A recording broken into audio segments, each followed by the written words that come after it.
தம்பி மாடி இந்த ஏணி சரியில்லை, ஒத்தையாக நிற்கிறேன். அங்கே போயிட்டாங்க. அதேமாதிரி மச்சம் அடிக்கலை. கம்பி வந்து எப்படி தான் இருக்கு. இங்கே 2 பெல்ட்டை போட்டு போயிருக்காங்க உள்ளே. அப்போ 1 2 வெளியில் கிடக்குறது 3 பெல்ட்டு கிடக்கு. இந்த லாப்ட்டுலாம் பண்ணிட்டாங்க. ஆமாம், எனக்கு தெரிஞ்சு இந்த இருக்க ஏணி சரியில்லை. நான் வாட்டுக்கு விழுந்துட்டேன்னா பொல்லாப்பு. அந்த பக்கம் படி சீட்டு இப்போ காமிச்சிட்டேன்ல, இந்த பக்கம் இது கிடக்கு கட்டாமல். முன்பக்கம் கட்டிட்டாங்க. நான் முதல்ல பார்த்தேன். பெல்ட்டு ஒரு 3 பெல்ட்டு கிடக்கு. மச்சம் அடிக்கணும். நாளைக்கு முடிச்சிடுவாங்கன்னு நினைக்கிறேன் வேலையை. ஓகேயா? ஆமாம். படி அப்புறம் படியை இது பண்ணிட்டு படியை கட்டுவாங்க. அப்புறம் மச்சம் அடித்து மச்சம் போடுவாங்க.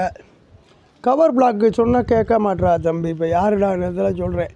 நான் நேற்றே சொன்னேன், வைக்கும்போது பெல்ட்டு வைக்கும்போது கவர் பிளாக் வாங்கிட்டு அதை வைக்க மாட்டுறாங்க. அது நீங்கள் தான் கண்டிக்கணும் தம்பி. கேட்க மாட்டுறாங்க. இதில் என்ன சிரமம்?